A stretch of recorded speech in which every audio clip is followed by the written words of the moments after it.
Welcome back guys. Here today we are going to discuss about the ITC, which is known as input tax credit. So ITC is an important ITC play an important role in GST. The word GST means is goods and service tax. The tax is liable on the input return to a credit. इतने पूरे का मतलब होता है जो tax input tax जो लगाया जाता है, जो इनपुट पे टैक्स लगता है, वो टैक्स अपन को रिटर्न मिलता है, उसको हम इनपुट टैक्स क्रेडिट कहते हैं. Let us see example for it. I am a businessman and I have to purchase something. मैं एक बिजनेसमैन हूँ और मुझे कोई सामान खरीदना है. मैं एक बिजनेसमैन हूँ, मुझे कुछ ना कुछ खरीदना पड़ेगा. कुछ बेचने के लिए कोई चीज़ खरीदनी पड़ेगी. मैंने एक रॉ मटेरियल परचेज़ किया, उसको आगे जाके मैं सेल करूँगा. जो मेरा रॉ मटेरियल था वो हुआ इनपुट. अब उस पर जो टैक्स लगता है वो होता है इनपुट टैक्स.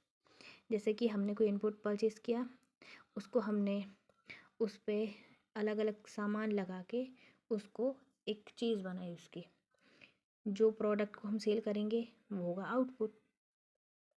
फॉर एग्ज़ाम्पल, मैंने रॉ मटेरियल ख़रीदा किसी थर्ड पर्सन से या कोई सेकंड पर्सन से. अब मुझे उसको सेल करना है. अब मैं जब वो सेल करूँगा, मुझे रॉ मटेरियल परचेज़ करना पड़ेगा क्योंकि मुझे कोई चीज़ सेल करनी है.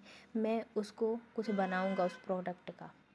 मैंने जब उस प्रोडक्ट को बनाया, अब जब मैं उसको कस्टमर को बेचूँगा, जो कस्टमर्स को बेचूँगा वो होगा आउटपुट, क्योंकि मैंने उस पर प्रोसेस करके जनरेट कर दिया है. अब वो आउटपुट होगा. अब जो कस्टमर है now when the customers by the product. अब जो कस्टमर उस पर टैक्स पे करेगा. कस्टमर उस पर टैक्स पे करेगा उसके यूज़ पे. वो उसका इनपुट होगा और मेरा आउटपुट होगा. जैसे कि एग्ज़ाम्पल में देखते हैं, मैंने कोई चीज़ रॉ मटेरियल परचेज़ किया 100 रुपीज़ का. मैंने उस पर 12% टैक्स लगाया तो 112 का हो गया. अब मैं उसको सेल करूँगा. मैंने उसको अच्छे से प्रोसेस करके सब कर दिया. अब मैं उसको सेल करूँगा तो 200 रुपीज़ का सेल किया. जैसे मैंने उसको उस पर यहाँ कस्टमर 200 रुपये पे जो टैक्स लगाएगा वो 12% के लगाएगा, जो कि 24 रुपये होंगे. तो हमें टोटल 24 रुपये गवर्नमेंट को देने पड़ेंगे. तो 24 में से हम सिर्फ उसको 12 रुपये देंगे. क्यों 12 देंगे? क्योंकि हम इनपुट के टाइम पे 12 रुपये पहले ही दे चुके थे. इसीलिए हम जो रेस्ट ऑफ दी 12 रुपये बचे हैं हम सिर्फ वो देंगे. उसका ही हम एज अ फॉर्मूला कह सकते हैं इसको, कि जो टोटल टैक्स हो रहा था 24. उसमें से हम अपना इनपुट टैक्स माइनस करेंगे जो कि है 12. और बचेगा कितना हमारे पास? सिर्फ 12, क्योंकि 12 हम दे चुके हैं गवर्नमेंट को. और बचा कितना है हमारे पास? रिटर्न बैक आ गया 12.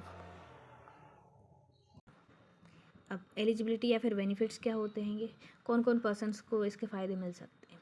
जो पर्सन जो जीएसटी पे पहले से रजिस्टर्ड है. ज़्यादातर लोग जो जीएसटी देते हैं उनका पहले से रजिस्टर्ड रहते हैं वो. हाँ, जो आपने इनपुट ख़रीदा था उसका आपके पास एक वैलिड प्रूफ या फिर बिल होना चाहिए, जिससे आप आगे जाके उसको क्लेम कर सकते हो आईटीसी के थ्रू. अब जब जब कोई पर्सन उसको पेड करता है तो उसको एक फॉर्म भरना पड़ता है, GSTR 3B, जो कि मैंडेटरी होता है. अगर ऊपर की ये तीनों चीज़ फुलफ़िल हो रही हैं तो आप जीएसटी को जाके क्लेम कर सकते हो, आईटीसी को जाके क्लेम कर सकते हो कि मैं आगे का हाफ़ टैक्स ही दूंगा. हाफ़ टैक्स इसलिए दूंगा क्योंकि मैंने इनपुट परचेज़ करने के टाइम पे आधा टैक्स दे चुका हूँ. इसलिए इस लाइन का सीधा सीधा मतलब ये होता है कि आप एक टैक्स पे दोबारा टैक्स पे नहीं करते हैं. जैसे कि हमें टोटल 24 पे करने थे तो हमने 24 पे कर दिए. अगर हम आउटपुट के टाइम पे भी वो डायरेक्ट 24 गवर्नमेंट को दे देते तो हमें कुछ 36 पे करने रह जाते, जो कि हमें पे करने थे सिर्फ 24. तो 12 हमने पहले दे दी, 12 हमने बाद दे दिए. So thank you for watching. That's it for today.